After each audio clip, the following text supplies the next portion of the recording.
موزوں پر مسح تب کریں گے آپ جب آپ نے ان کو وضو کرنے کے بعد پہنا ہے، وضو کی حالت میں پہنا ہے۔ وضو کے بعد سے مراد یہ ہے کہ آپ کا وضو ہونا چاہیے۔ اگر آپ نماز پڑھ کے گھر پر آئے، پھر آپ واش روم چلے گئے، آپ کا وضو ٹوٹ گیا،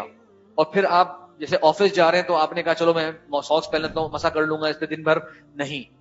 اس سے پہلے وضو کی حالت میں ہونا ضروری ہے جب آپ موضوع پر مسح کریں گے۔ بات سمجھ میں آ گئی؟ یہ بات بہت اہم شرط ہے، ذہن میں رکھیے گا۔ دوسرا، وہ موزے ظاہر پاک ہونے چاہیے، ان کے اوپر کوئی ناپاکی جو ہے وہ نہیں ہونی چاہیے۔ کی دلائل لکھے میں آپ کے سامنے، یہ ایک بڑی مشہور دلیل ہے اس کی، آپ شاید دیکھ لیجئے گا۔ اس میں یہ آتا ہے کہ آپ صلی اللہ علیہ وسلم نے نماز پڑھنے کے دوران اپنی چپلیں جو ہے نا وہ اتار کے پھینک دی نماز کے دوران، اور صحابہ کرام جو اللہ کے نبی کی خوب اتباع کیا کرتے تھے، انہوں نے دیکھا کہ اللہ کے رسول نے چپلیں پھینک دی، انہوں نے بھی اپنی چپلیں اٹھا کے پھینک دی۔ اس سے ایک اور مسئلہ معلوم ہوا کہ اگر زمین گرم ہو، تپتی ہوا فرش ہو کہ جل رہا کا پاؤں، بلکہ آپ چپل پہن کے بھی نماز پڑھ سکتے ہیں، جوتے پہن کے بھی نماز پڑھ سکتے ہیں، بس اتنا میک شور آپ کر لیں کہ وہ ناپاک نہیں ہیں، ان پہ ناپاکی نہیں لگی ہوئی۔ اگر کوئی شک ہو رہا ہے تو ہلکے سے جو ہے دھو لیں ان کو، مثال کے طور پہ، بات سمجھ رہے؟ تو کسی کوئی موقع آتے ہیں،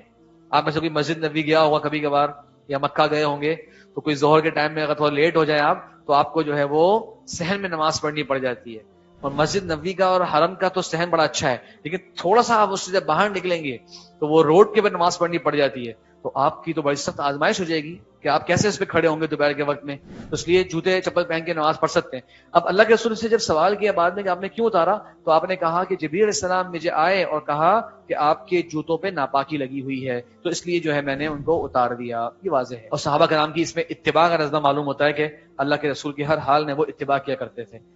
اچھا جی،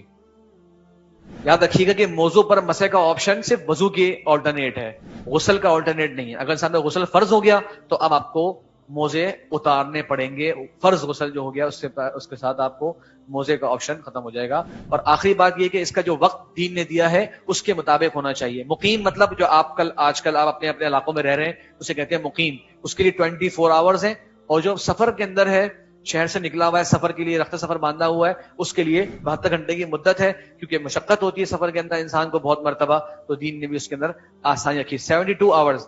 تک آپ انہی موضوع پہ مسح کر سکتے ہیں، پھر 72 آورز پورے ہو جائیں تو آپ ان کو ایک مرتبہ اتار لیں، پھر وضو کر کے بے شک اسی وقت دوبارہ پہن لیں۔ بات سمجھ گئے؟ اور اس کا کاؤنٹنگ کیسے شروع ہوگی؟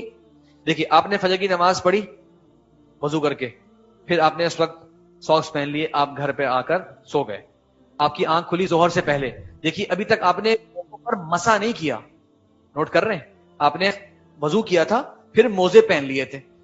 اس کے بعد آپ نماز پڑھنے چلے گئے، نماز پڑھ کر آ کے آپ سو گئے۔ اب ظہر کی نماز کے لیے جب آپ اٹھے ہیں، اب جو آپ نے وضو کیا تو اب آپ فرسٹ ٹائم مسح کر رہے ہیں اپنے موزوں پر، اب سے 24 آورز کاؤنٹ ہوں گے، موزہ پہننے سے نہیں، موزے پر فرسٹ ٹائم مسح جو آپ نے کیا اس سے 24 آورز کاؤنٹ کریں، تو آپ اگلے دن کی ظہر تک اس پر مسح کر سکتے ہیں۔ جیسے 24 آورز پورے ہو گئے، آپ اتار کے ایک مرتبہ ان کو اپنا پاؤں دھو لیں۔ ایک مسئلہ یاد رکھیے گا کہ ہمارے یہاں کچھ ساکس ایسے آتے ہیں جو کہ خاص سے اسکن ساکس کہلاتے ہیں، خواتین میں زیادہ تر وہ استعمال ہوتے ہیں، تو اس کی تو باقاعدہ آپ کے جسم بھی نظر آ رہا ہوتا ہے، اس کے پیچھے بالکل ہلکے سے جو ہے وہ ہوتے ہیں۔ اور کچھ لوگ جو ہے کبھی کبھار مرد حضرات بھی دیکھا ہے میں نے کبھی کبھار کوئی بلیک ساکس پہنے ہوئے، لیکن باقاعدہ اس سے ان کے جسم کا اچھا خاصا کلر نظر آ رہا ہوتا ہے۔ ایسا ہے کہ نہیں؟ دیکھیں آپ لوگوں نے کچھ گرمیوں میں آپ لوگ پہن لیتے ہوں گے، مسئلہ نہیں پہننے کا، لیکن اگر اتنے باریک ساکس ہیں تو بہتر ہے کہ اس پہ مسح نہ کریں۔ شیخ بن باز اور سعودی عرب کے بھی بڑے علماء کی یہ اوپینین ہے کہ اتنے باریک باقاعدہ کا جسم باقاعدہ اسے نظر آ رہا ہے،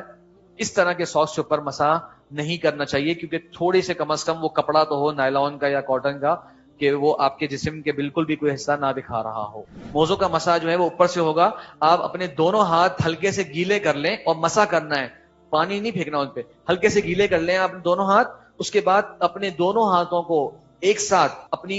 انگلیوں، پاؤں کی انگلیوں پر لے جائیں، دیکھ رہے ہیں، پاؤں کی انگلیوں پر لے جائیں، آگے سے پیچھے کی طرف آئیں، آگے سے پیچھے کی طرف آئیں، تو آپ نے بیسیکلی یوں مسح کرنا ہے، اپنے پیروں پہ یوں مسح کرنا ہے، ٹھیک ہے؟ بس اوپر ظاہر کا مسح ہو گیا، ایک مرتبہ مسح ہو گیا، بس کافی ہے۔